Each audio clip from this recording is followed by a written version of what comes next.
have to start this with two apologies. The first is that Alex has grossly embellished my credentials. And I'm afraid the second is that, like Alex, I have a lot of detail in my slides, possibly a little bit more on the 1954 Act. What I want to do in this session, or my half of the session, is to look specifically at the protection that traders might have as leaseholders under the Landlord and Tenant Act 1954, and after that move on to a more general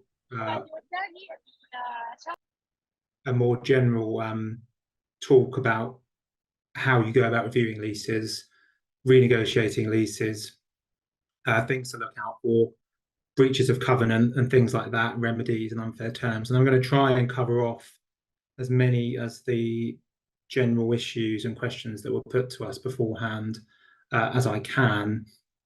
Some of them, I'm afraid, are a bit too fact specific, but I have tried to cover as much as I can that is helpful. And the third point or caveat to start off this talk with is that a lot of what I'm going to say is really by way of general summary. And as Alex has said, a lot of property law, unfortunately, is very fact specific. And a lot of what I'm saying is really a starting point more than anything for you to understand where to look and what might be in play, as opposed to a complete answer that's applicable in every single case.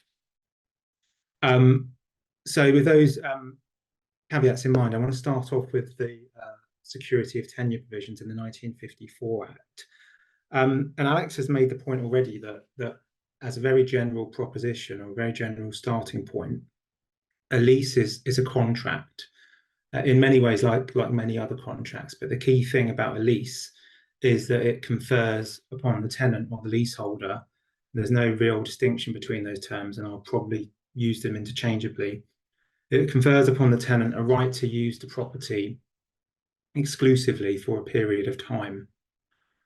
But because it's a contract, the parties to that contract determine what their rights and obligations should be. And a very long-standing assumption by judges in this country is that the parties to a contract are on equal footing and they're free to agree whatever terms they like. Now, that assumption is obviously wrong in many cases, and in many cases ignores reality, because in almost all contracts, one party is in a more powerful position.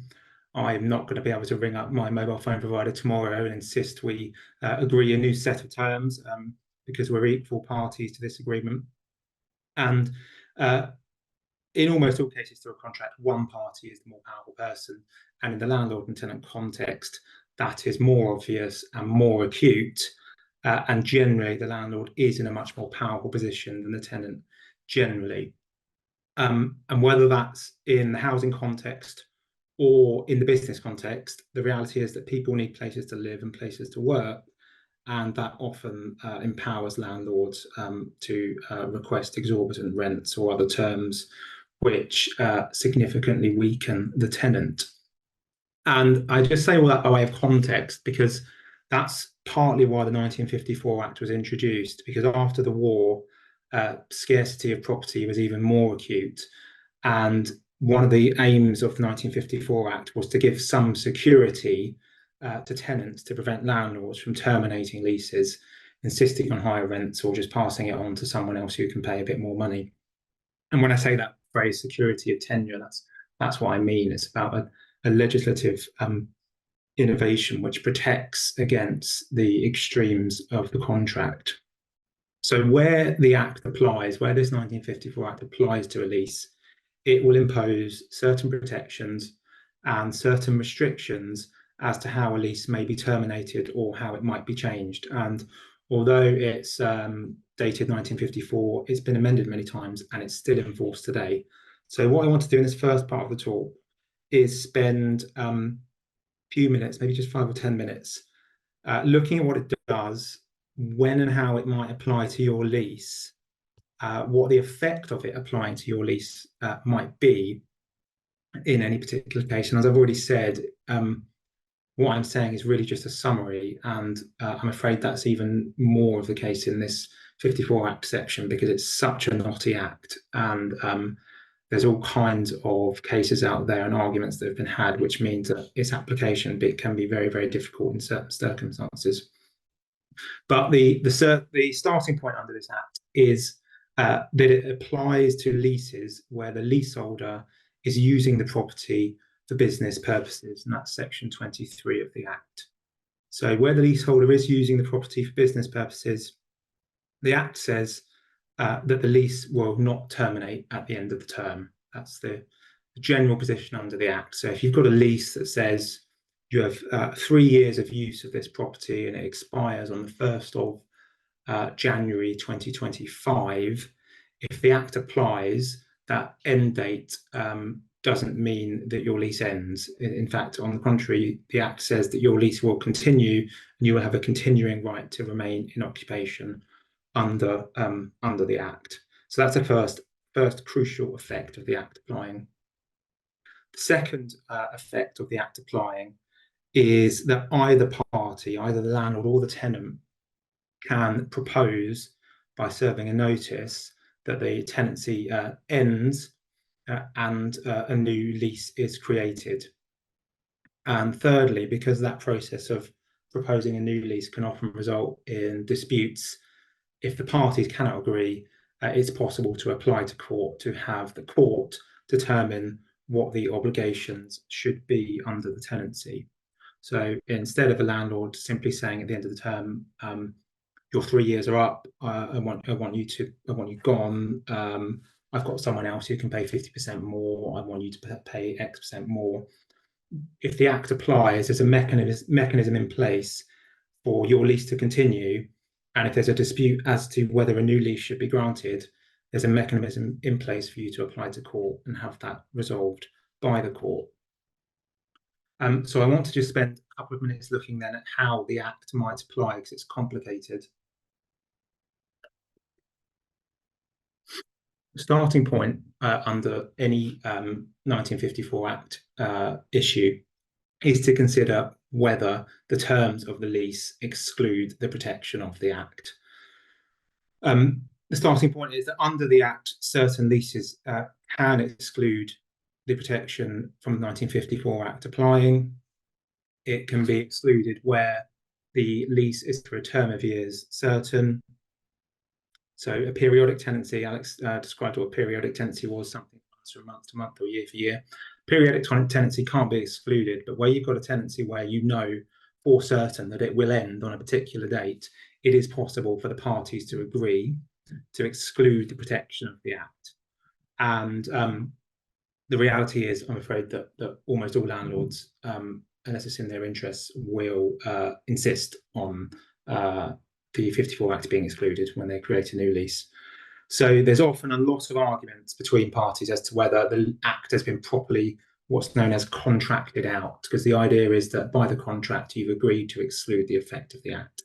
And there are quite strict procedural requirements. The landlord has to serve a notice, the tenant has to acknowledge it, and there also has to be an endorsement, i.e. the lease has to record that the Act doesn't apply to it. So that's your starting when you're thinking about this.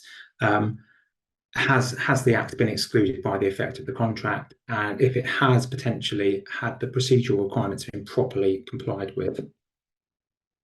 So let's assume that your lease is not excluded from the Act by virtue of your tenancy agreement or your lease. The application of it actually protecting your lease turns on a number of issues, and there's really 4 of them that apply in any particular case. And the first is that there must be a tenancy. And Alex has given you a kind of a very quick overview of what a tenancy is. A license isn't a tenancy. A tenancy at will is not a tenancy. So you must have a tenancy. It can be a tenancy from the landlord. It can be a subtenancy. There's no need for that tenancy to be in writing. It can be periodic, and so on and so forth. So the first question you need to ask, have I got a tenancy? The second point is that your tenancy needs to relate to premises, and the Act, I'm afraid, doesn't help us with what that term means, but the tendency of the court is to construe that term widely, and a key point for our purposes today is that it can apply to open land and it can apply to temporary structures, and it can apply to things like market stalls, newspaper kiosks, and so on. So if you've got a tenancy of a market stall, that is capable of being a tenancy of a premises for the purposes of the Act. Third requirement is that your premises are occupied by the tenant for the purposes of a business. Now, occupation generally is taken to mean physical presence and control, but it can produce some quite knotty issues if you're not in occupation, not in business for a period of time, for whatever reason. I'm not going to go into the COVID point, but obviously during COVID, people were not trading. That led to arguments about occupation. That led to some intervention by the government. But key point is that the premises must be occupied for the purposes of a business by the tenant. And fourthly, that the business must be carried on by the tenant. So you're generally not going to have a problem where the tenant is an individual and they carry on business at a market stall or another property in the market as a sole trader. But you can have some problems in other cases. But if the occupation is by, say, a company, and the company is controlled exclusively by the trader, and the trader is the lease, that's probably going to be a business carried on by the tenant, notwithstanding that the company is a separate legal person and the entity that's actually potentially carrying on business. So that, I'm afraid, that's a lot of detail, but the point to take away is that firstly, it's only if the Act hasn't been excluded by the terms of the agreement and compliance with those procedural requirements. And secondly, that those four requirements are met before you've got any prospect of the 1954 Act actually applying to your lease and actually offering any protection. So that's really just a starting point for you to start thinking about if you are concerned about your tenancy, if there are questions about whether or not you're actually protected. Those are the points that you need to start looking at.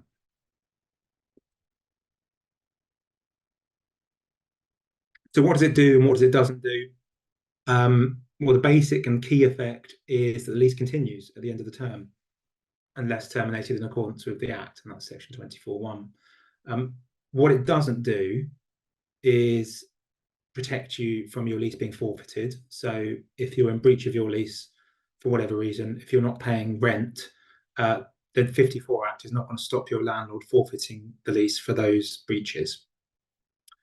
Equally, it doesn't prevent the parties from surrendering a lease. So it's not a silver bullet. It's simply to protect you at the end of the term and to protect you from the landlord evicting you at the end of the term without an opportunity for a new lease on new terms. I've just said that in general terms. So what it actually does, it provides for the continuation of the lease.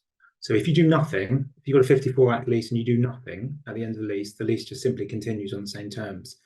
What it does do is it gives you and the landlord the right to terminate and seek a new lease. And I want to just briefly talk about how both of those two mechanisms work.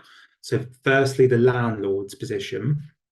So under section 25 of the 1954 Act, the landlord can serve a notice terminating your tenancy and either proposing a new tenancy on different terms or saying that they are opposed to granting you a new tenancy and specify a reason or a ground for termination. And the grounds for termination are not just grounds that the landlord can make up. They're specified in the Act, and they include things like persistent failure to pay rent or persistent delay in paying rent, or because the tenant has breached a term of the tenancy. In either case, if the parties can't agree, the tenant can then apply to court for a new lease. So if your landlord's not opposed to granting you a new tenancy, but you disagree on terms, you can make an application to court for a new lease. If your landlord's opposed to granting you a new lease and you want a new lease, you can apply to court for the court to determine that. So the really key point to take away here is that the date specified for termination in the landlord's section 25 notice will have the effect of terminating your lease unless the tenant applies to court before that date.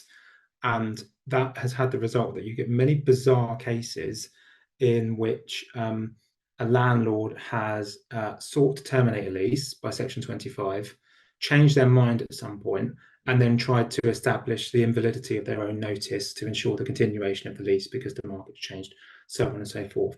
But the key point is that that date is a really critical date if you want to have any prospect of continuing the lease. So the tenant's position is slightly weaker under the Act. So under Section 26, a tenant whose tenancy was for more than a year or was for a yearly periodic tenancy can request a new tenancy. So they can serve a notice under Section 26 on the landlord requesting a new tenancy. The tenant needs to specify in that notice what their proposals are as to the terms of the new tenancy.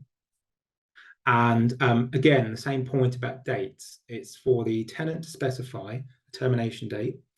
And if the landlord doesn't agree to the new tenancy, your notice will have the effect of terminating your tenancy unless you apply to court. So pretty much in all 54 Act cases, you tend to have two situations. One is that the landlord's not opposed to the grant of a new lease, but won't agree to terms, usually about rent, usually about repair. The other one is that landlord is opposed to a new lease, and there's disagreement to terms if the grounds are not made out. So in either case, you are looking at an application to court and you are looking at a trial as to the terms and whether the grounds to termination are made out if that is also in dispute. So that's my whirlwind for the 54 Act.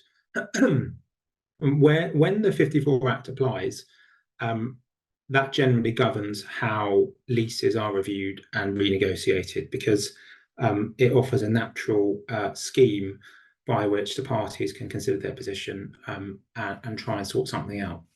And I know one of the questions or one of the issues that traders are anxious to get advice on is processes for reviewing a lease and for renegotiating a lease. But I'm afraid where the 54 Act does not apply, reviewing leases and renegotiating leases is entirely a matter for the landlord and the tenant, and there's no single formal process which must be followed or which we can give you any kind of general advice on. But there's two points to note. The first is that it's not uncommon for tenants at the end of a lease to hold over. What I mean by that is they remain in occupation, generally still paying rent, even though no formal agreement has been reached as to the continuation of their occupation. And that has the effect in law that they become a tenant at will, or a tenant on sufferance, which Alex noted can be terminated extremely easily. So it's really in your interest to try and review or renegotiate if you are holding over because you are in a much more precarious position than during a fixed term of a lease. Second point to note is that some landlords are more proactive than others. So some landlords are quite militant about reviewing leases because it's often a chance to increase rents at the end of the term.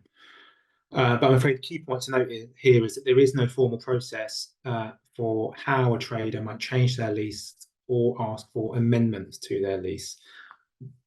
But there's no reason, in law at least, why a tenant can't ask for amendments as and when they feel appropriate. But my experience of practice is that landlords generally not going to consider it unless it's in their interest, unless they have something to gain. And the landlord is not going to be obliged to accept any request for review or for amendment. But I do want to spend a few minutes though just talking about reviewing and renegotiation because I know it's a topic that's been flagged as one of concern. And I wanted to just then spend a few minutes considering the position where a landlord is willing to review or renegotiate in the situation where, for example, a fixed term has expired and you need to agree a new lease. So what do traders need to be looking out for in this kind of situation? What kind of terms do they need to be thinking about? Well, in my view, the key terms which any tenant needs to be aware of in their current arrangements and their future arrangements that they're seeking to agree include the rent. Obviously, the rent is going to be one of the most fundamental terms that affect someone's ability to trade from property. But in particular, what's your current rent? What's your proposed rent? And what are your proposals as to rent review? Because many commercial landlords will insist on a rent review provision in a lease, and that's not a unusual or indeed unreasonable request to have on part of the landlord. Duration or term of the lease, that's another absolutely essential requirement. What have you got at the moment? Is it fixed term? Is it periodic? What do you want? What's the landlord likely to accept? Repairing obligations are a really important part of leases and have a huge impact on your liability and the extent of your financial liability under the lease. So key things to be thinking about is are who's responsible for repairing the property at the moment, and what are they responsible for? Are they responsible? Is the landlord responsible for repairing the property which is subject to the lease, or is the tenant? Who's responsible for the common parts? Because both of these things are going to affect what the property is worth and what the rent should be.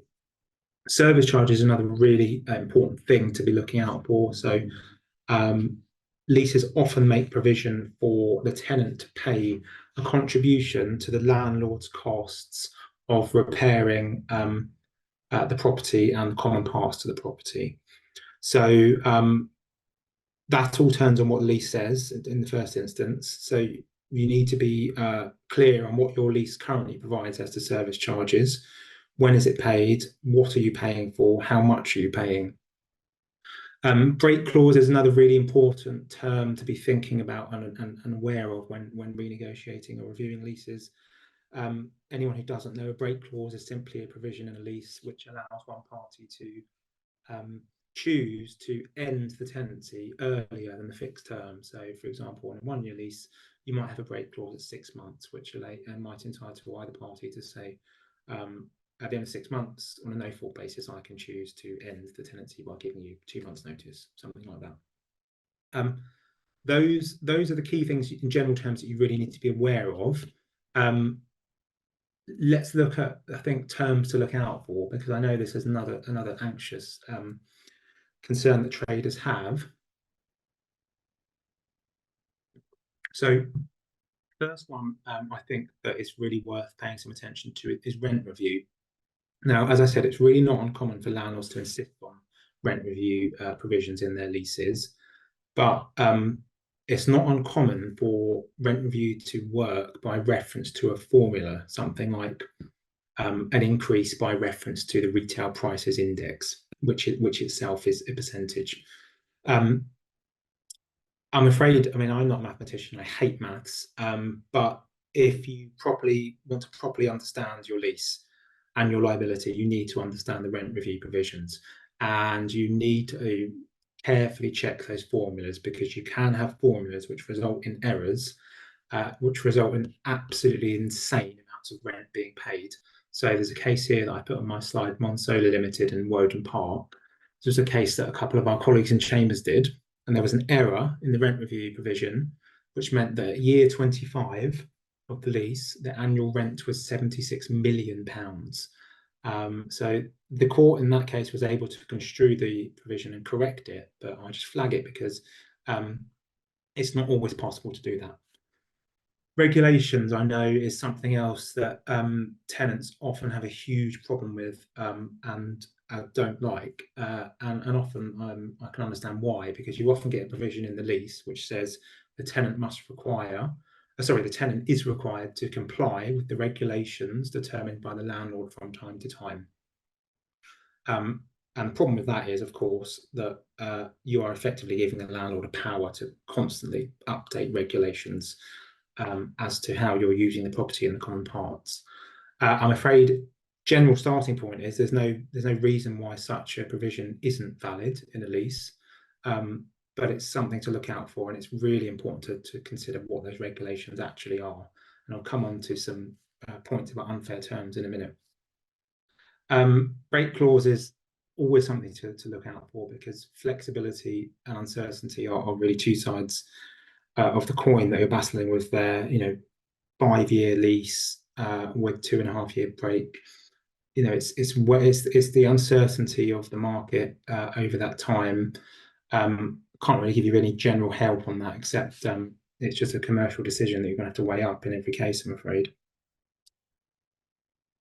I want to spend a little bit more time on repair and service charges, because I think it's important that traders are aware of what you're signing up to. And I'm afraid I don't really know what kind of obligations in respect of repair that um, landlords of markets are insisting upon. But two things to look out for in terms of what you're agreeing to.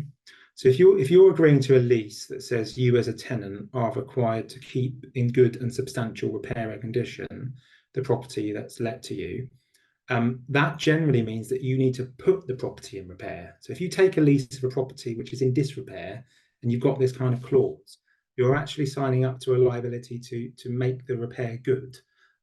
That's a very general proposition, and there are arguments you can deploy to try and resist that. But a repairing covenant in those type of terms is a very significant liability. Second point, I've flagged this already, but what are you actually paying for in your service charge and repairing covenants? Is it just the demised premises? And the demised premises is just a term of art to mean the property which is actually let to you, your unit or your store. Are you responsible for repairing that, or is the landlord? Who's responsible for the common parts? Is that the landlord's liability or yours? And when do service charges need to be paid? Because it's common for a landlord to have a kind of annual account for service charges and say, at the beginning of the year, I anticipate I'm going to spend £10,000 and I demand an interim payment from you of X. And then at the end of the year to compare what they actually spent as against that demand and make a kind of balancing payment. So it's important to know, how does that machinery work? And in all cases, I'm afraid, it's what's known as a contractual machinery. Your lease will determine what that machinery looks like. Reviewing, renegotiating. Again, this was something that we were asked to speak on. And as I flagged, there isn't, I'm afraid, any kind of single uniform process that applies to a lease outside of the 54 Act. But we wanted to just give some general pointers on how you might go about reviewing and renegotiating your lease. So fundamentally, this is a bargaining process, and you as a tenant need to be in a position to understand how a landlord is going to approach this. And I appreciate that in the context of market halls and particularly the proposed redevelopment of them, there's going to be particular concerns or goals on the part of the landlord, which could potentially be quite difficult to contend with. But general points of advice, firstly, is to really do your research. So what's your property worth? How much are you paying versus what the landlord could obtain? And again, in the redevelopment context, that's potentially going to be quite a significant point. I think it's really important in all cases to understand what both your position and the landlord's position are with respect to strengths and weaknesses under the current lease and what you're proposing. So things like break clauses. Is the landlord tied into a tenant for a long time? What's the landlord's position under rent review?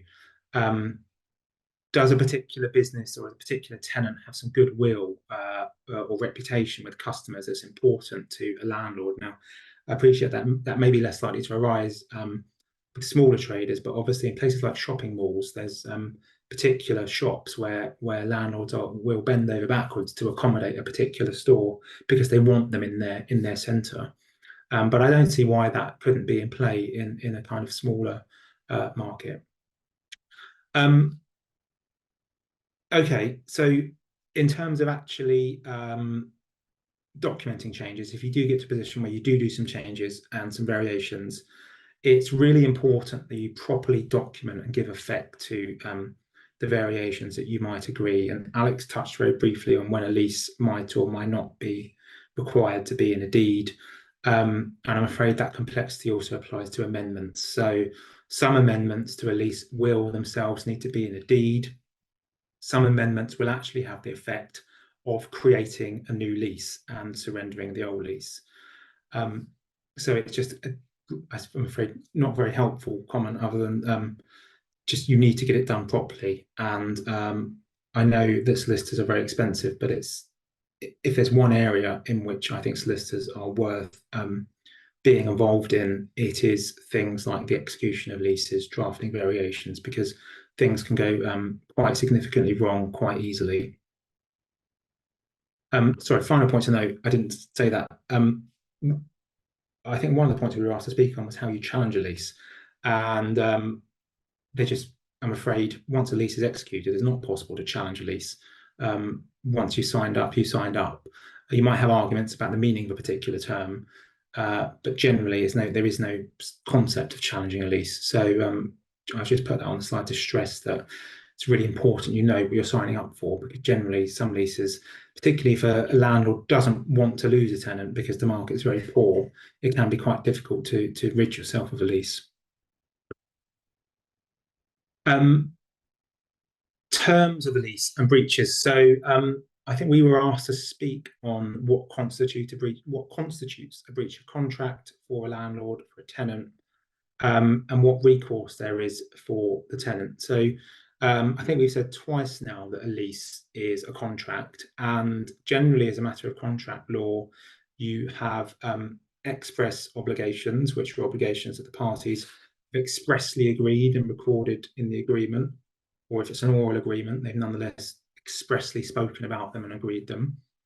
But leases often contain what are known as implied terms, and an implied term is a term which, although it might not have been expressly agreed by the parties or recorded in any way, the law regards it as forming part of the agreement between the parties. So common examples in the landlord and tenant context include an obligation not to derogate from grant on the part of the landlord, and I'll come back to that and what that means, and an obligation on the part of the tenant to give the tenant quiet enjoyment. And conversely, it's often an implied term on the part of the tenant to behave in a tenant-like manner, I think, or something to that effect. So when thinking about a breach of these types of terms of a lease, you've generally got two things to think about. One is whether the fact of a breach or facts which might constitute a breach have in fact happened. So let's take a very simple example that rent, if it's alleged that a tenant hasn't paid their rent, well, as a fact, has that happened or not? So that's the first question is, as a fact, has a breach happened? Second point is, do the facts relied upon actually constitute a breach in law? And that can be a much more complicated question. So let's say, for example, it's alleged by a tenant that a repair by the landlord hasn't properly been done, and the premises is still in disrepair, and that constitutes a breach of the agreement. Well, you're then going to have quite a complicated argument potentially about the standard of repair and whether what the landlord has done in law amounts to a breach of the repairing obligation and what that obligation requires as a matter of law. Generally, those are the two things you'll need to be thinking about with a breach of contract: the fact of the breach and whether the facts actually constitute a breach. Remedies. So remedies don't really differ from the general contractual position. So you can have damages for a breach of contract, i.e. compensation for the loss caused by the other person's breach. And the general position with damages is that you need to be put in the position had the breach not occurred. So claim for damages is probably not going to be worth it, where you can establish a breach but no loss caused by that breach. Injunctions are possible.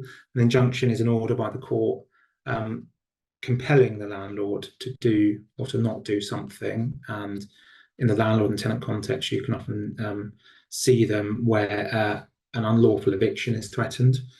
Specific performance is an old remedy developed by the courts, which is an order that the landlord or the tenant do something under the lease which they are contractually obliged to do, such as carry out repairs. And the idea is that they are being ordered to perform their obligations.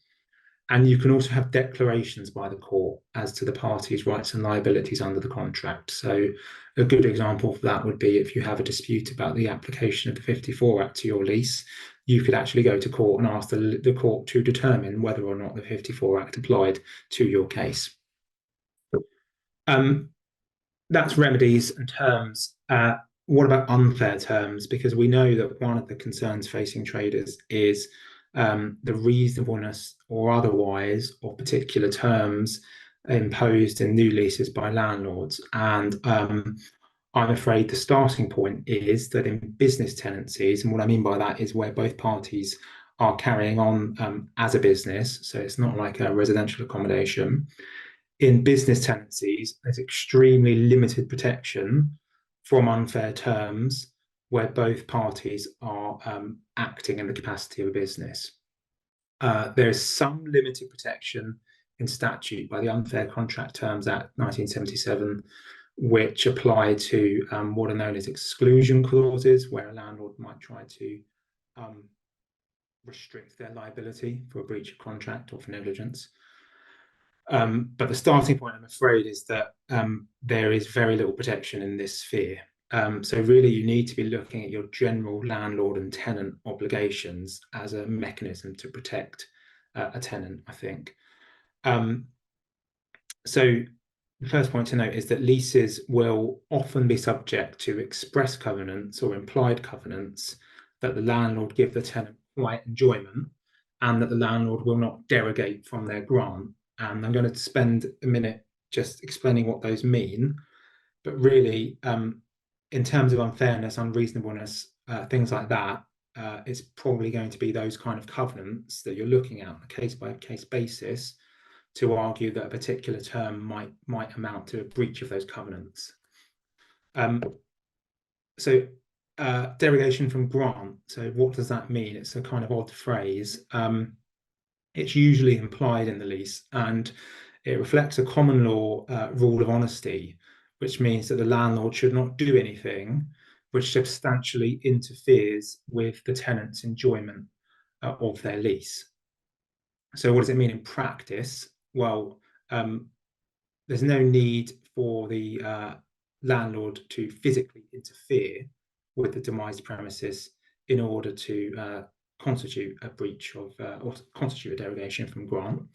So examples in the case law include alterations to a property which resulted in fewer passers-by. That was a derogation from grant because the lease was a grant of business premises and the landlord did something which substantially interfered with the enjoyment of their premises. Carrying out building works above the property which caused extremely high levels of disruption, scaffolding which obscured a shop, that was a derogation from grant. And my favourite example is in a lease of an advertising site, the landlord erected a hoarding which obstructed the site. That, unsurprisingly, was a derogation from grant. So there might be scope on a case-by-case basis to say that a term that a landlord is insisting on might be a derogation from grant because it substantially interferes with the enjoyment of the property. Quiet enjoyment is the other one that is often expressly or impliedly present in leases, and quiet enjoyment doesn't relate to noise, but it can do. The general effect of the covenant to give the tenant quiet enjoyment is that the landlord needs to ensure that there's no interference with the tenant's possession and enjoyment of the property. So that's going to cover things like trespass and unlawful re-entry. But a bit like derogation from grant, and the two can interrelate in certain cases, it's generally aimed at interferences with the tenant's enjoyment, and it can extend to conduct which interferes with possession and enjoyment. So there's an example I've given there from a case where the landlord cut the gas and electricity supplies to the property in order to drive the tenant out. That was interference with or a breach of the covenant to give quiet enjoyment. Obstructing rights of ways, the use of common areas, that can also be an interference with tenants' quiet enjoyment. An example there I've given from a case of 1963 where there was a deliberate and persistent attempt by the landlord to drive the tenant out by persecution and intimidation, and that was held to be a breach of the covenant, not to a breach of covenant to give quiet enjoyment. So really, those are some of the key protections that a tenant has against unreasonable and unfair conduct on the part of the landlord. But as I say, the starting point is unfortunately that there is very little protection against unreasonable terms in the landlord and tenant context where businesses are parties to the lease. Okay, that I think that's everything I wanted to say. I don't know who I'm handing back to now, possibly Sarah.